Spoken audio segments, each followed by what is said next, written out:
Hello. We are here with a book. A book. Going to review a book. I have to say it like this. Book. I would like you to hear something. I don't know That's what it is. the sound of a scholastic book. What is those things called? I don't know, because I don't know what you're talking about. No, like the book. That's it. Listen. This is the sound of a scholastic book fair. Oh, I've never been to one. Uh, I know. You'll have to take me to one. Scholastic book fairs, if for those of you not in the know, puts on book fairs at schools all over the place. And it's like a candy store for book people.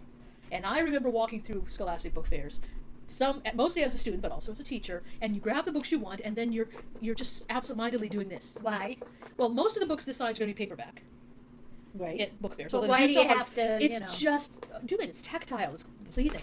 Don't do it too rough. Just a little. No, just just back and forth. Like that, so it clicks. See? Isn't that nice? No. It's like ASMR. No. Okay, well, something's wrong with her. Well, we knew that already. Anyway, regardless of whether or not she can appreciate this sound, we're reviewing a book. We're reviewing... Ta-da! The Harlem Charade. We're reviewing The Harlem Charade by Natasha Tarpley. Deets, please. Deets! This was published in 2017 from the aforementioned Scholastic Books. It is a middle grade, I would say, yes? I think so, yes. Middle grade. Define middle grades, dear. Well, it depends, but basically it's 8 or 9 to 12. Mm-hmm. Actually, booksellers say 8 and up. 8 and up, that's true. Yes, and then they say for YA 12 and up.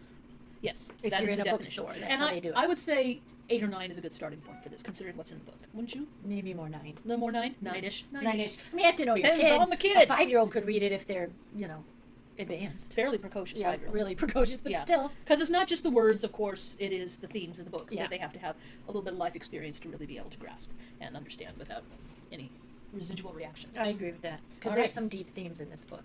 I love the book.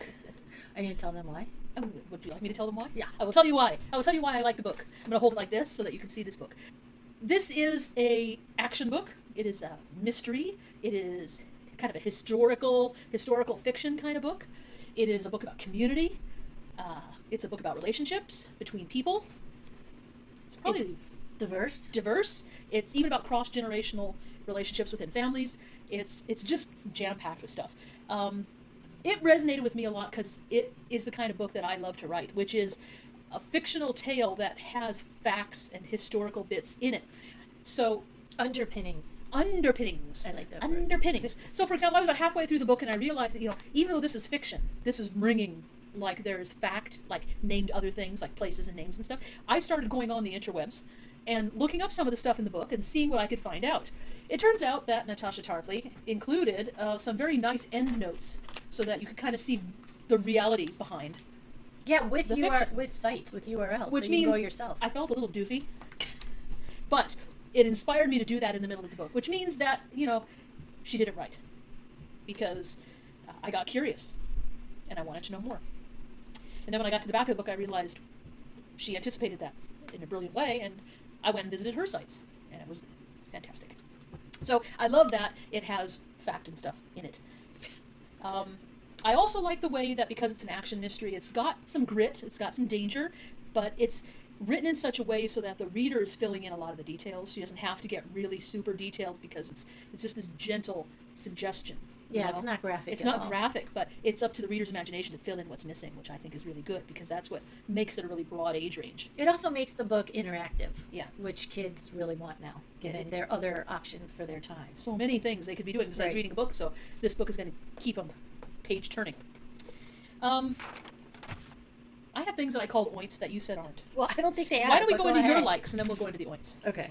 Would you like to hold it or are you done? No, I don't. Okay. You like to hold it. I like to hold it. I know. I don't. Need Go to for hold it. What do you like? So one of the things that I really loved is that one of the big messages of the book is about community, and that communities tend to fall apart if you let their history and their landmarks, i.e. buildings or restaurants or whatever, and their culture become invisible. And so what's neat about this book is it shows kids learning that the future needs to be built on the past, and that by keeping the past visible, not only can you create arguably a better future, but you also can keep the community together. Mm-hmm. It's a cohesiveness because there's, even if stuff happened before you were born, it's still kind of, it affects you because you're in this community, you're in this case it's Harlem, you're in this area that's been colored way before you got there and will be colored way after you leave by certain events, certain institutions, certain arts. Mm-hmm. And I love that the kids are learning how important this is, because I think for kids, I know when I was little and my mom would say something like, well, when I was your age, I was listening to the radio. I'd be like, what? The radio? Did you have a TV? No. And now my nieces and nephew are like, you didn't have a microwave or a computer? No. So it's kind of funny. Kids can be very, present or future oriented and can't imagine a world before they existed. And what I like about this book is it gets these kids to really examine what the world they live in is built upon, which is very important. Mm-hmm. So that's one thing I like. I like, again, that the kids are the ones who are being the agents of change in this particular case, and really in some ways save the community, but we're not going to say how.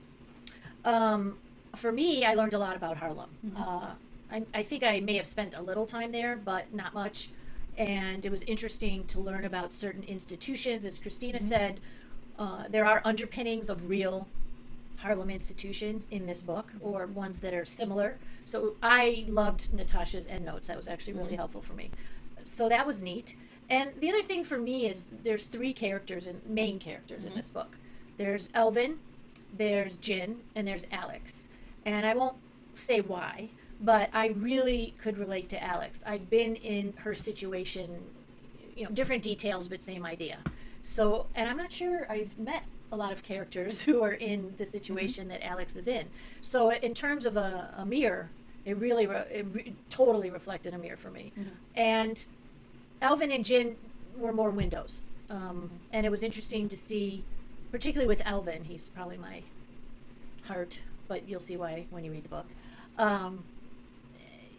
But he got to learn about Harlem. I mean, in some ways, more than anyone else, it was his past, but he didn't know it. So it was pretty cool that he got to learn about his past. And I don't think he didn't know till pretty far in the book, that it was his literal past. Yeah. So those are my likes, I think. All right. I'm one of my oints, but it's kind of like a like. I got them all confused because She did this time. Well, the thing is that because we don't generally have a lot of huge cons or things we don't like about these books, the oints start to resemble likes. Yeah, I guess because that's true. where does a like end and a point begin? Or observation. They're Observations. really observational points. We just say, here's the stuff. We're going to talk about the stuff. Here are the things. But the concept of invisibility is really deep in this book, and it's throughout it. And it's Natasha did this multi-layered handling of it, even when she didn't say it explicitly, because what does it mean when people become invisible? And I think we can see this in real time in a lot of ways in our society, in our world now, where people are invisible because time is passing them by, as in the case of what happens with history, when you start tearing down or putting away that which is old or dated and not learning any more about it and not commemorating it or remembering it in any way. It becomes invisible, almost like it never happened. And then there's just people who become invisible because they're overlooked, they're overpowered, they're underrepresented, a whole host of reasons why people and places and histories become invisible. That was a really resonant point with me, because right now there's a lot of people who are invisible right now, or who are made invisible because they're clumped together and tossed over there. And that, that kind of does a little heartachy thing for me. And so that really poked me right where it counts. It makes her heart sore. It does. Yeah. I do that with a lot of things. It's because you're a compassionate person. It bothers me when anybody's erased. It probably bothers them too. It probably does. But even if it's something or somebody that I don't necessarily agree with or doesn't resonate with me on whatever level, I think we lose something by being forgetful. I think even the most damaging, troubling things need to be remembered so that we can learn from it and maybe not go there. Yeah, not repeat it. Yeah, not repeat it. And so invisibility is kind of a dangerous thing. Not just a sad thing, but a kind of dangerous thing. And so this gave me all the thoughts, this theme. So that was an oint. Mock me? She's mocking me. It really inspired me. It made me want to follow in the footsteps of one of the characters named Jin. Because Jin, again, I don't want to do any spoilers, but she is a recorder. She takes a notebook and she watches people. And she writes down what she sees. And that's very inspiring, because everything she wrote down, and I could really see me just sitting somewhere just writing down what I see, I would end up writing novels and stories, like 24 hours a day, 7 days a week. She wouldn't eat. From now She until wouldn't. I have enough problems with the ideas that come out of my head organically.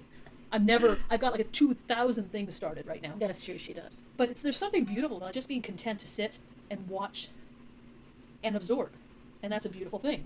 Actually, can I build on that? Build on it. So in the book, Jen actually says she collects memories, That's right. which I really like. Yeah. Or maybe one could even say moments, but she calls them memories, and she has a real reason for that, which I will not say. Yeah. But it's a beautiful thing, and I Yeah. think we're so busy scrambling around, being just everyday life, and then all the things that are making us frantic and stressed and anxious and angry and all these things. Very little time is spent by a lot of people to just look around. And observe. And observe. I think it ties into the whole invisibility thing too, because we're too Yeah. busy to engage with each other or even watch each other. Then we're too busy to learn things. I agree. So gets deep quick. I really also liked in my oint, which again is a like, which is an oint. The book is very inclusive. I've never been to Harlem, but it seems to take into account the fact that Harlem is a very inclusive place, lots of different people living in close proximity, their lives intersecting and interweaving and overlapping, and the book has that feeling to it. I'm not saying that I could take this book and use it as a map if I go to No. Harlem, but it was fascinating because there is a lot of inclusion, a lot of overlapping with the characters, a lot of relationships that get deeper the more you read in the book, which I really love the connections that That's just true. kind of build. That was cool. And you couldn't necessarily guess them up front. Yeah. It wasn't obvious. Yeah, and that's part of the unpredictability of this book. It has moments that really genuinely surprised me, and I didn't see where something was coming from until it was right there. And, you read a lot of books, you kind of think, yeah, this is a middle grade book. It's not going to surprise me. Nope. I'm sucked right in. Totally sideways sometimes. So I love that about it, the unexpected qualities, because it just keeps me reading. Do you have any oints? I had one oint. Lay it on us. I guess it's an oint. Sure. Hard to know. I would have liked to have learned a little more about Jin, one of the characters. We get a little of her backstory, but we don't get a lot. And so that just would have, what do I want to say? That would have maybe helped me relate to her even more. Because I definitely related to the other two probably a bit more than Jin. And some of it is just even Jin's backstory that we know is completely different from mine. So, Yeah. who knows how much I could relate anyway. And, it's a window, not a mirror. But I wondered if we got a little more backstory, what that would do. Yeah. I don't know. I mean, I always want to know more about the characters, especially the ones that resonate. And, I agree. But I would have liked to have known more about all of them. I would have liked to have a separate little biography of each person, just so I could really dig in. But that's not reasonable, considering this is a middle grade fiction novel. So, and it's already a little on, it's getting to up there. It's 300 close to pages, 300 isn't it? pages. So, as much as I would have liked to have known more about Jen and had backstory on a lot of the other characters, I am absolutely realizing, and Annie and I talked about this, and we kind of agree, that there's only so much you can do. Well, as an author, you have to make Yeah, choices. and you have to make choices to balance out the story. And Yeah. sometimes, you have to limit some things or let other things move forward. Right. And in a book like this, I think she absolutely made the right choice to keep the readers reading and engaged in the main action of the story. I agree. If Natasha wants to later on just give me some backstory about Jen, and We accept. we accept. Just a little Skype call or phone call, a little text. Well, this is actually the backstory and everything. I'd be happy. But we understand. Not necessary if you Right. don't want to do it. But we understand the choices. We think we do. I mean, we're not her. But Yeah. as fellow authors, we know that you always have to make choices Although about what you'll keep in and which darlings you will Yeah. kill. we're not. I mean, I haven't published it yet. My thing. She will. So Trust me, Natasha she will. has published many beautiful, resonant, amazing things. That's true, too. So really, she doesn't have to explain herself to me at all. Basically. You weren't asking for her to explain. You just said if she had backstory to share. That's true. Yeah, you weren't saying explain. It's saying. It's a little bit of explaining. Not really. I think it's apples and oranges. Explain, describe. Well, apples and oranges means they're not the same. But they're not. But they kind of are. They're No. both fruit. Okay. You're a fruit. That is true. So, I really love this book. I read it in one giant swoop. Can't listen to my family. Go away, people, and let me read this book. Extravaganza. I did too, actually. Yeah, she did too. Which I don't normally, but I did. I think this has a lot to offer for grown-up people reading it, as a lot of our books. I think it's worth a read. Yeah, adults, FYI, if you're not around kid books, go check them out. Yeah. There's a lot of book clubs for adults who love middle grade books or YA books. And in my not so humble opinion, it's because kid books are held to a much higher standard often, and so often they're just better. I don't read adult books at all, and I don't miss it. I really don't. I don't I gotta read be any honest. grown-up books at all. I haven't done it for a long time. The fact of the matter is that all of us have a young person inside us. Yes. So all of us have somebody inside us who would resonate with these books. Picture books to middle grade to YA. When it comes to adult books, not everyone has An adult inside of them. Well, I was going to say, I mean, I don't. never mind. You know what I mean. You know what I mean. No, I'm just saying don't know that what you mean. adult books are, they're more specialized and they're more niched. It just seems like there's a broader connection with these books Okay. because they resonate with somebody we used to be Okay. or still are. Yeah. For some of us, still are. I'm definitely counting myself in there. I didn't want to say that, but I figured you were. I would recommend it to middle grade kids, student people. It's a fantastic read. Adults, absolutely. Yeah. Go into the litany. Go to your library. Get it. It's been out long enough now. It should be in your library. It's in paperback form. Indie bookstores. Indie bookstore. Small, big, Big. large, online. Give them to friends. Give 'em to friends. That's right. You know what would be really cool to do? Not that you have to, but if you happen to be watching from New York, it would be cool to read chunks of it in Harlem. Like would. sit at a cafe, read a chunk, Yeah. and then go to one of the places in the author notes and sort of experience the places with the characters. Wouldn't that be cool? That would be awesome. So Yeah. if you're watching this by any chance and you live in New York, you can Go get to to Harlem Harlem, and do take this. this book and your Yeah. your iPhone or your iPad with connectivity so you can kind of scope everything out and then, kind of see where the fiction and the fact intersect and where they part and be interesting. Send us a little message. Oh yeah, in the comments Let us know. below. How we did would it go? love to hear. You can tell us your this experiences. was a weird idea. Don't tell me to do anything else. Or you can tell us even better. This was magical and incredible, and I saw the things that were in the book, and it was totally awesome. Ooh, you know what else you could do? You could do it if you know a Chicago book. Tell us, because that's where we are, and then we could do it here. Go on a field trip. Yeah, We tell could- us what book we should use to go on a field trip. That'd be cool. Mhm. And we will do it, by the way. If you haven't figured it out yet, we will do it. Take our little phone camera jobbers and do something for And you. go out. That's right. Is there anything else you want to say about the book? No, I'm completely satisfied and happy. So, I'm pleased. is it time to say goodbye? Goodbye. That's not how we're doing it, though. Ready? Choose acceptance. Subscribe. Take a ride with us.